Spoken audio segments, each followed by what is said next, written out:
Assalamualaikum warahmatullahi wabarakatuh. Anak-anak yang soleh dan soleha, apa kabarnya kalian pada hari ini? Semoga kalian semua dalam keadaan sehat ya, dan tetap semangat belajarnya. Anak-anak, agar pembelajaran kita pada hari ini diberikan keberkahan dan kemudahan, serta bermanfaat dunia dan akhirat, mari kita bersama-sama membuka dengan membaca doa. Bismillahirrahmanirrahim. Raditu billahi rabbah wa bil islami dina wa bi Muhammadin nabiyya wa rasulah. Rabbi zidni ilman warzuqni fahman. Amin amin ya rabbal alamin. Materi kita pada hari ini, kita akan belajar tentang kisah keteladanan Nabi Muhammad SAW.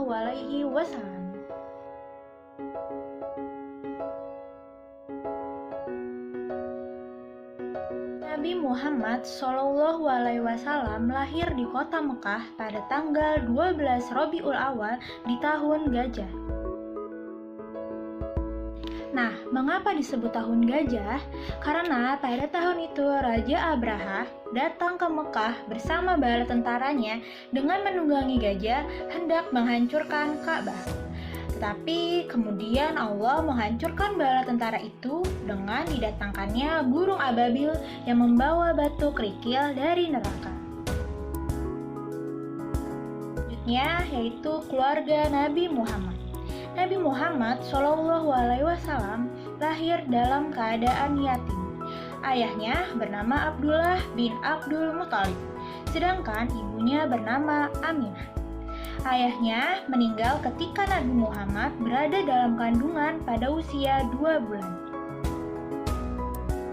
Pada masih bayi, Nabi Muhammad SAW diasuh oleh Halimah. Setelah usianya 2 tahun, Halimah menyerahkan kembali kepada Aminah. Saat diasuh oleh Halimah, ada peristiwa pembedahan dada dan pencucian hati Nabi Muhammad SAW dengan air Zam-Zam oleh malaikat Jibril. Ketika Nabi Muhammad SAW berusia 6 tahun, beliau diajak ibunya untuk berziarah ke makam ayahnya di Madinah. Ketika dalam perjalanan pulang ke Mekah, ibunda Aminah sakit dan akhirnya meninggal di Abwa yang terletak di antara Mekah dan Madinah. Sejak itu, Nabi Muhammad menjadi yatim piatu, tidak mempunyai ayah dan ibu. Pada usia 6 tahun, Nabi Muhammad diasuh oleh kakeknya yang bernama Abdul Muthalib. Tetapi beliau hanya mengasuh selama 2 tahun saja, karena pada usia 8 tahun, sang kakek meninggal dunia. Pada usia 8 tahun, Nabi Muhammad diasuh oleh pamannya yang bernama Abu Thalib. Kasih sayang yang diberikan Abu Thalib bagaikan ayahnya sendiri. Pada masa ini, Nabi Muhammad selalu diajak pamannya mengembala kambing.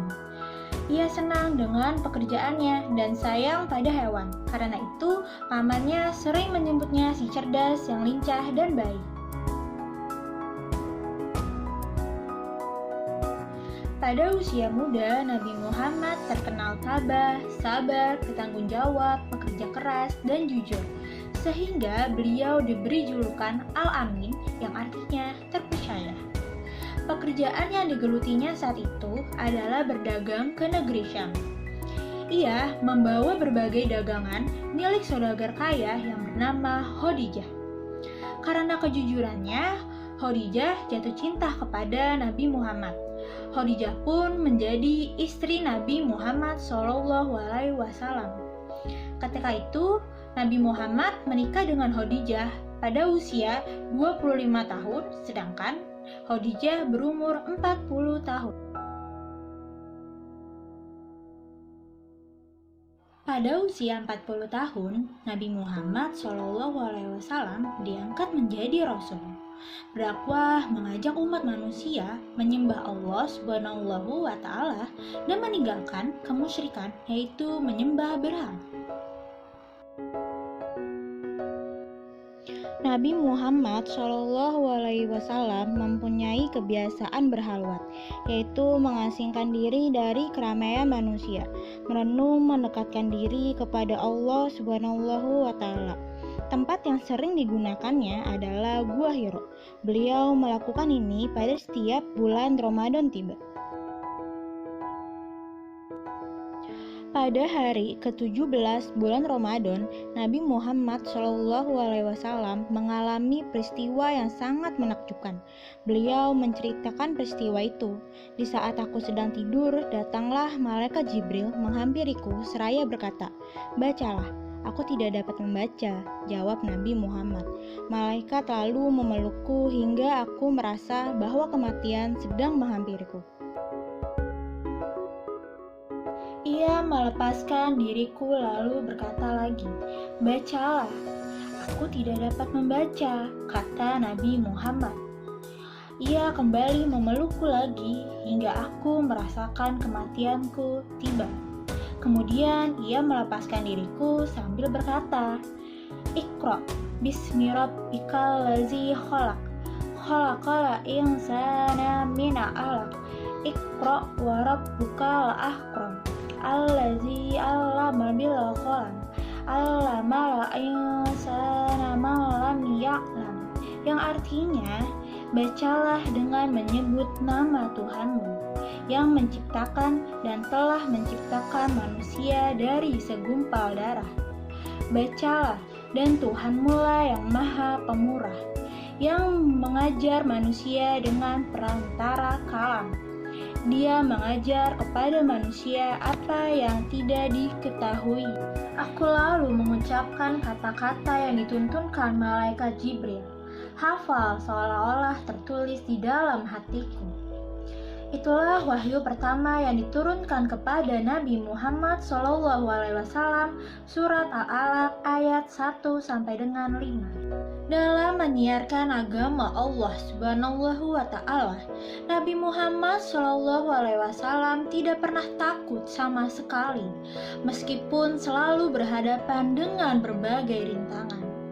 Dakwahnya sering dihadang, bahkan diancam akan dibunuh.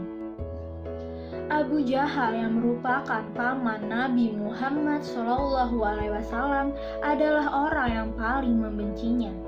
Suatu ketika Nabi Muhammad SAW sedang beribadah, lantas Abu Jahal dan komplotannya datang sengaja mengotorinya dengan najis. Namun Nabi Muhammad SAW hanya berdoa kepada Allah Subhanahu wa Ta'ala, "Ya Tuhan, kepada Engkau aku menyerahkan kaum Quraisy." Doa ini dibaca berulang-ulang kali. Selain terkenal jujur dan pemaaf, Nabi Muhammad SAW juga peduli dan mencintai anak yatim. Nabi pernah bersabda, "Barang siapa yang merawat dan mengasuh anak yatim dengan sebaik-baiknya, kelak mereka akan masuk surga, dan tempatnya berdekatan dengan Nabi." Hal ini disyaratkan Nabi dengan jari telunjuk dengan jari tengahnya yang berdekatan dan tidak terhalang apapun. Begitulah cinta Nabi Muhammad SAW kepada umatnya, terutama kepada anak yatim. Nabi Muhammad SAW adalah nabi terakhir dari 25 nabi dan rasul. Tidak ada nabi dan rasul sesudahnya. Nabi Muhammad SAW disebut juga dengan Khatamul Anbiya, yaitu penutup para nabi. Demikianlah kisah dari keteladanan Nabi Muhammad SAW. Banyak sekali pelajaran yang dapat kita ambil dari kisah keteladanan Nabi Muhammad SAW. Yang pertama, kita harus memiliki sifat jujur. Dan yang kedua, sabar dan pantang menyerah. Ketiga, janganlah kamu membalas kejahatan dengan kejahatan, tetapi balaslah kejahatan dengan kebaikan. Dan yang keempat, mencintai dan menyayangi anak yatim. Anak-anak yang soleh dan soleha Sekarang diskusikanlah bersama dengan ayah dan bunda. 1. Siapakah nama ayah dan ibu Nabi Muhammad SAW? 2. Gelar yang diberikan kepada Nabi Muhammad karena kejujurannya adalah. Yang ketiga, tempat yang sering digunakan oleh Nabi Muhammad untuk berhalwat adalah. Keempat, pada usia berapa Nabi Muhammad diangkat menjadi Rasul? Yang kelima, tuliskan surat Al-Alaq ayat 1-5. Selamat mengerjakan anak-anak. Demikianlah pembelajaran kita pada hari ini. Mari kita bersama-sama membaca hamdalah. Alhamdulillahirobbilalamin. Sampai jumpa anak-anak, sampai bertemu di video pembelajaran berikutnya. Akhir kata, wassalamualaikum warahmatullahi wabarakatuh.